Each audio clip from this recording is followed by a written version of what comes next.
Bonjour les amis, ça y est, c'est l'automne. L'automne s'est installé, que ça commence à... Les jours raccourcissent, il commence à faire plus froid, plus frais. On pense déjà aux premières chauffes qui vont plus tarder. Parce que le matin, il fait que 16-17 dans la maison, il fait 10-12 dehors. Ça commence à tirer un peu, mais il fait un super soleil encore. La petite récolte du jour, vous voyez, ça s'éclaircit. Bon, on est dans la bonne période pour les betteraves rouges. C'est magnifique. C'est beau, hein, les cultures. La dernière ligne droite pour les navets, ça y est, c'est mes petits navets. Donc je les avais plantés au mois d'août. Les courgettes, tant qu'il fera beau et tant que ça continuera, il n'y a aucun souci, ça continuera. Alors maintenant, comme on en a déjà eu pas mal, des courgettes, je les ramasse un peu plus petites. Poivron chocolat, comme on dit, on est chocolat. Bon, bah il s'est fait bouffer. Il était posé presque au sol, donc j'ai trouvé une limace à côté. Bon, j'ai fait un petit ramassage du premier épi de maïs pour voir où ça en était. Donc c'est évidemment bien trop tôt, mais je commence à surveiller. Les haricots verts, alors là même 4 haricots verts je les ai ramassés parce que j'ai vu hier dans un magasin bio le prix des haricots verts. 12 € le kilo. Bon, on en avait ramassé 500 grammes la veille. Voilà, les cornichons, les petits concombres à farcir, les concombres noix, de la tomate toujours. J'ai ramassé toutes les dernières salades à pia qui sont au potager. Et puis bon, ben voilà, on va se faire une très grosse salade. Je vais continuer d'éclaircir mes carottes puisque les premières carottes avaient entièrement été dévorées par les limaces, ce qui est encore le cas, ça va très vite. Le basilic, on a encore un pied, on en a déjà ramassé 3 ou 4. Puis ben, les premiers piments qui arrivent. Donc ça c'est des petits piments de Bresse. Ça c'est un piment de Cayenne, et fin. Bon, on en a déjà parlé.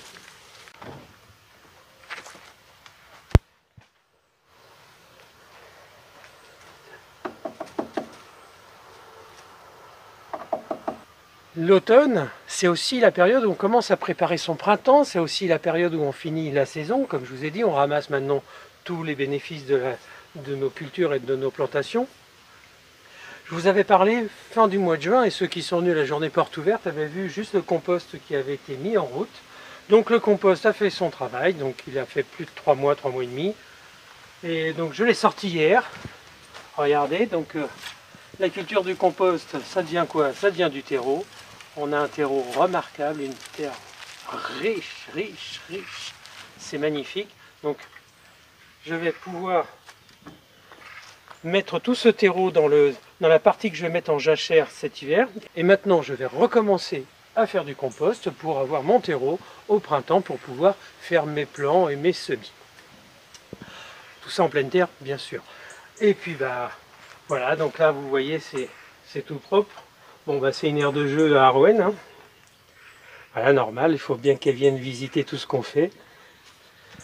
Pour ce nouveau compost, j'en avais déjà parlé, on conserve tous ces déchets verts de légumes à mettre dans un endroit isolé. Donc ici ce sont tous nos déchets, vous voyez, ce matin j'ai ramassé de la salade, je vous disais, ça c'est les petits déchets, je mets tout ça dedans. Et cette partie-ci, c'est la première partie que j'ai fait, que j'avais fait entre le mois de juin, début juillet. Ici c'est ce que j'ai fait de juillet jusqu'à fin septembre.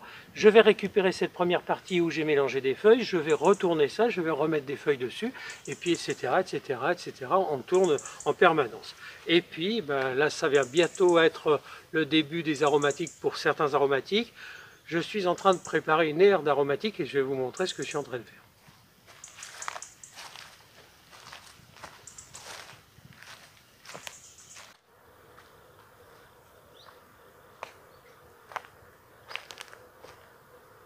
L'automne, c'est aussi le moment de préparer ses nouvelles cultures pour l'année prochaine, son terrain, de préparer tout ça. Donc ici, c'est un endroit où on a débroussaillé, désherbé. Qu'est-ce que je fais?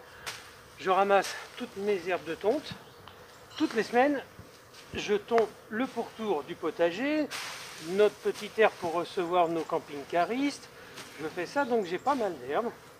Et puis bah là, je suis en train de préparer la surface pour les aromatiques. Alors ça c'est ma tonte d'hier, ça c'est celle de la semaine dernière, je les laisse un peu, j'étale tout, et en réalité qu'est-ce que je vais faire? je vais faire un très grand composteur au naturel, où là je commence par mettre les herbes de tonte. J'ai plein de branchages et de petites brindilles qui vont me ramener du carbone. Je vais ramener des feuilles, je vais ramener des cartons. J'avais prévu large avec notre voisin pour le fumier puisqu'il m'en avait livré un très gros godet. Et puis par-dessus, tout simplement, je rapporterai de la terre puisque je dois décaisser pour notre projet. Et je rapporterai de la terre. Après, je ferai un joli empierrement tout autour. Et tout ça, ça sera notre espace d'aromatique.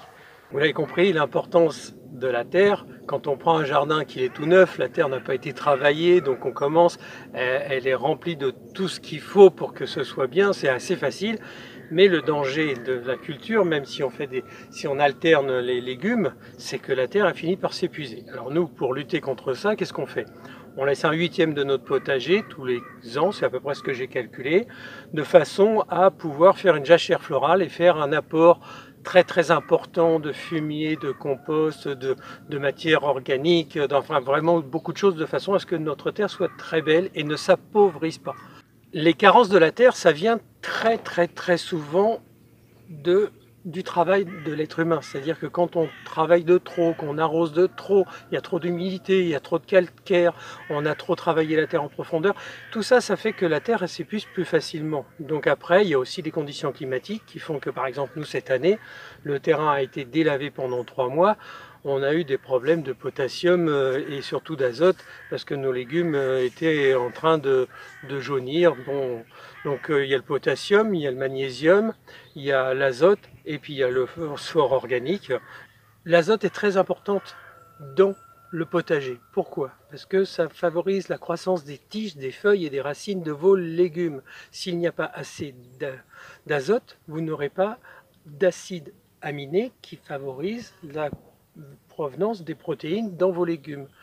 Par contre, si vous avez trop d'azote, eh ben, ça baisse la quantité des légumes et ça augmente la taille des feuilles. Ça, c'est un petit point que vous pouvez vous apercevoir parce que si vous avez des grandes feuilles et des tout petits fruits, des tout petits légumes, ça veut dire que vous avez trop d'azote.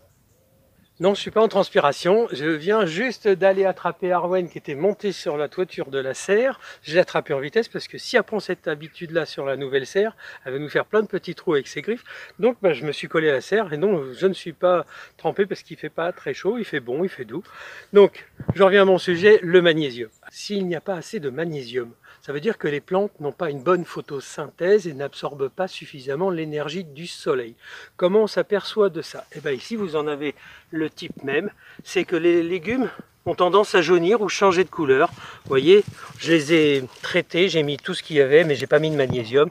Donc voilà ce que ça donne, vos légumes jaunissent et ne grandissent pas.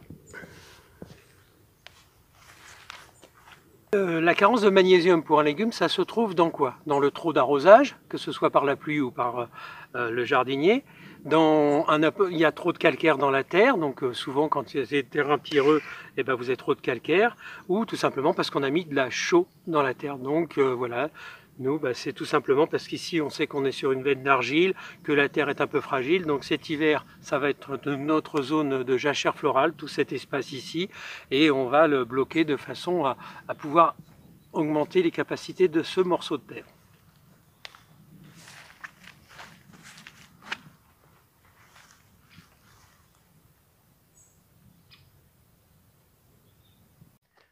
Le potassium. Si vous avez suffisamment de potassium, les légumes se développent généreusement, ils sont plus vivaces, ils sont plus résistants et ils sont plus goûteux. C'est très important. En cas de carence, pour avoir du potassium dans son potager, qu'est-ce qu'on peut mettre? On peut mettre du guano, on peut mettre un tout petit peu de cendre, surtout du purin de consoude, parce que ça on en a très facilement chez nous.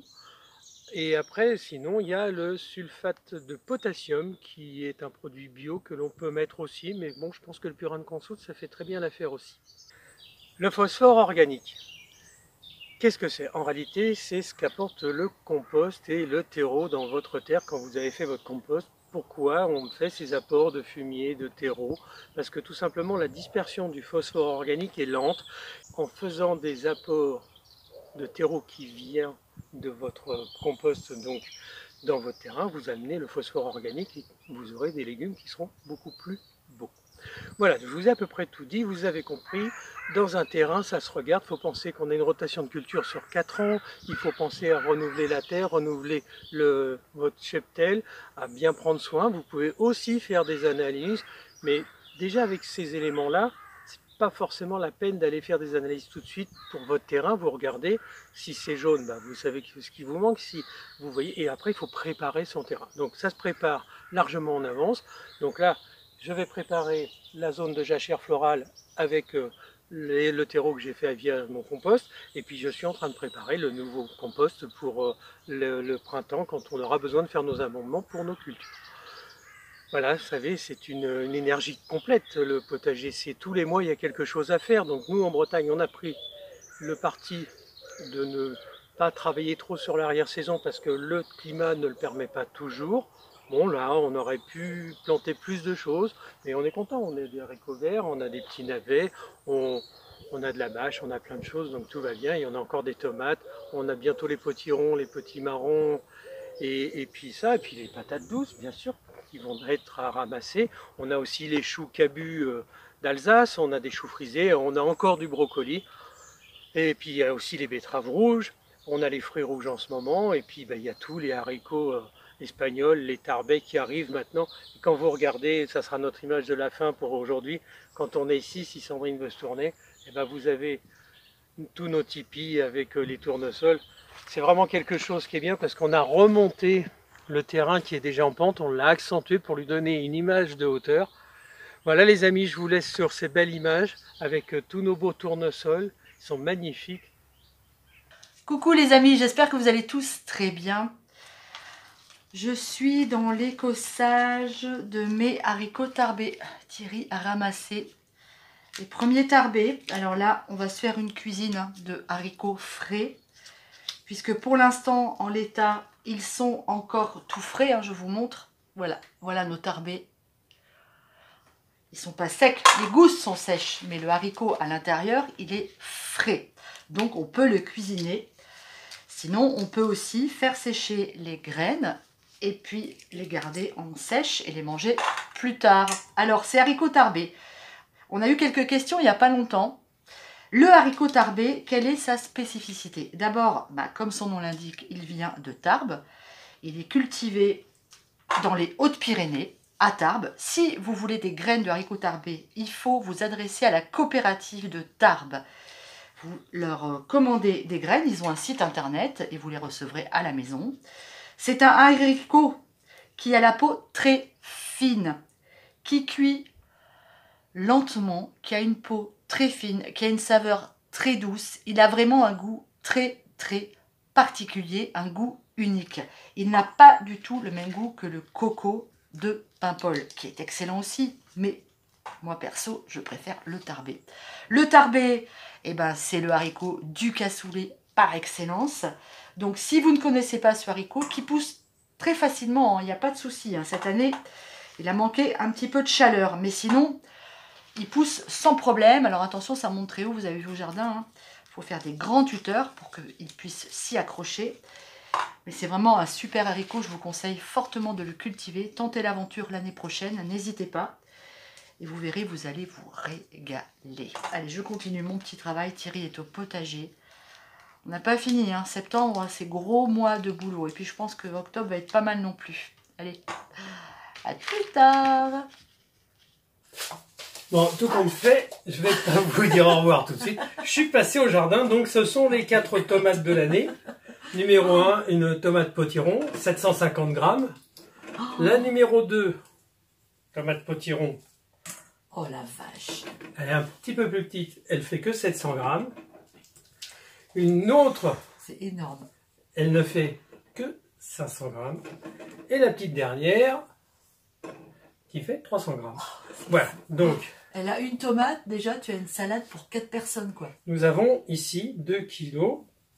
1 kilo, j'ai dit 750, 700, 1 kilo 450, 500 kg 950 et 300, 2 kg 250 de tomates, 4 tomates. Voilà. Donc effectivement, cette année, on peut... Nous avons de la tomate. Nous pouvons nous faire plaisir. Elle est bonne la potiron en plus. Ah oui, c'est Ouais, une on la tomate. connaissait pas, c'est la première fois qu'on en fait, elle est super. Donc on va conserver celle-ci qui est toute belle, qui a l'air d'être parfaite, pour pour en récupérer des graines.